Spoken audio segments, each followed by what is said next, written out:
안녕하세요. 전샘의 기업사랑TV 북예비입니다. 오늘은 그 회사는 직원을 설레게 한다라는 책을 요약해 보았습니다. 저자는 런던 비즈니스 스쿨의 조직행동학 교수이며 세계에서 가장 영향력 있는 경영자 25인으로 주목받는 경영사상가 30인 중에 이름을 올렸습니다. 기업은 고객이 무엇을 원하는지 꿰뚫어 보며 리더보다 기술을 더 잘 활용하여 업무에 접목하는 직원을 필요로 합니다. 이 책은 직원을 모험가로 만들고 설레게 합니다. 이제 북리뷰를 시작하겠습니다.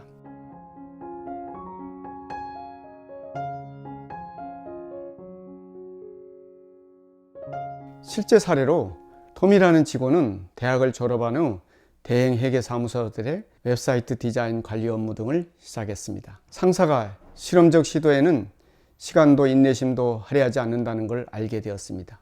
개인적 발전보다는 관행과 규칙에 매달리는 사람이었고, 새로운 시도를 하다가 애초 계획과 어긋나면 큰일이라는 걱정이 많았습니다.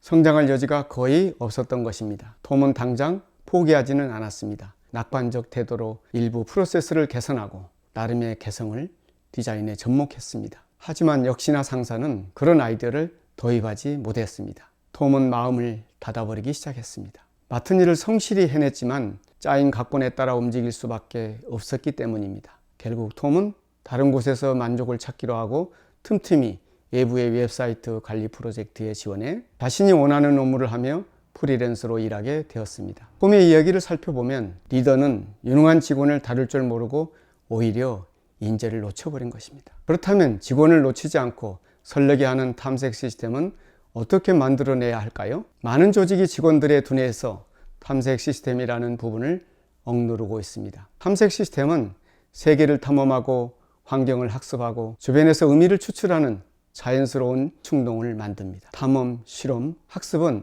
인간에게 설계된 삶의 방식입니다. 일 역시 그 방식에 맞춰져야 합니다. 규칙을 따르는 대신 창의성을 발휘했다가 질책을 당하면 부정적인 경험이 쌓여 탐색 시스템의 자극을 무시하기 시작합니다. 도파민을 차단하고 불안감에 굴복해버립니다. 오늘날 조직의 생존은 지시를 기다리지 않고 창의성과 독창성을 발휘하는 주도적인 직원들에게 달려 있습니다. 리더처럼 생각하고 새로운 문제 해결 방법을 개발하는 직원이 가장 가치 있는 세상이 되었습니다. 직원들이 마치 그 일을 하기에 태어난 것처럼 행동하게 해야 합니다. 최고 자신에 대한 모습을 글로 쓰고 직원 동료들과 공유하도록 한 방식이 가장 성공적이었다고 합니다. 예를 들어 최고의 자기 모습을 활성화한 이후 열정과 같은 긍정적 감정을 경험해서 보다 창의적인 정보 처리를 촉진했습니다. 최고의 모습을 떠올리다 보면 우리는 자신이 무엇을 할 수 있는지 생각하게 됩니다. 미시건 대학교 질리아리는 연구를 통해 사회관계망으로 최고의 자기 모습을 활성화한 사람들이 면역 반응이 더 강하고 창의적 문제 해결 능력이 200% 이상 높아지며 불안이나 부정적 생리 자극이 줄어든다고 합니다. 직장은 자기 표현의 무대가 되어야 합니다. 새로운 직함을 통해 감정적으로 무척 힘들다 해도 기쁨을 만들어내는 사명을 다하고 있음을 기억하는 것입니다. 예를 들면 최고 운영 책임자를 달러와 센스 장관, 행정팀 직원은 인사의 여신, 홍보팀장은 행복뉴스 파발꾼, 데이터베이스 관리자를 데이터 공작 부인, 소원팀 관리자는 행복기업 메이커 등으로 직함을 갖습니다. 85%의 직원들이 자신을 드러내는 직함 덕분에 감정 소진 위험이 줄어들었다고 말했습니다.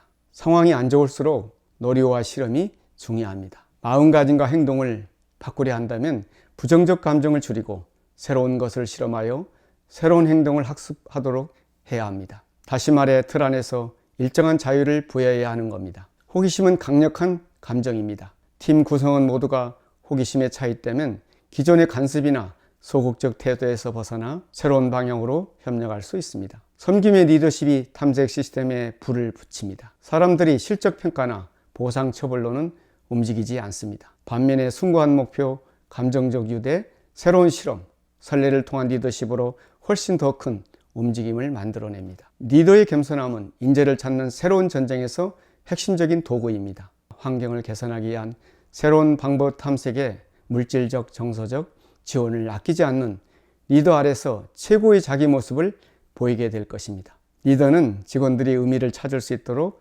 도와야 합니다. 이 책의 빌립스의 예를 들어보면 그는 미시건 대학교 암센터에서 30년 넘도록 청소와 관리 담당으로 일해온 직원입니다. 그는 자기 업무를 전혀 다르게 해석합니다. 전 환자를 위해 여기 있는 겁니다. 환자 가족들과 맺은 관계는 제게 정말 중요합니다. 매일 미소를 띠려고 노력합니다. 저를 보면 환자도 마주 웃게 되지요. 행동에 이유가 있는 사람은 인내하고 맞설 수 있습니다. 핵심은 목적 경험을 창의적으로 치밀하고 유의미하게 만들어야 한다는 데 있습니다. 이 책에서는 어제와 오늘이 확연히 다른 세계에서 환경의 변화에 적응하지 못하고 눈앞의 일을 수행하는 데만 급급한 직원은 기업의 경쟁력을 제고하기 어렵다고 합니다. 당신의 기업에 생명을 불어넣고 과감한 비전과 실용적 아이디어를 제시하는 데 이 책은 많은 도움이 될 것입니다. 오늘 북리뷰를 마치겠습니다. 감사합니다.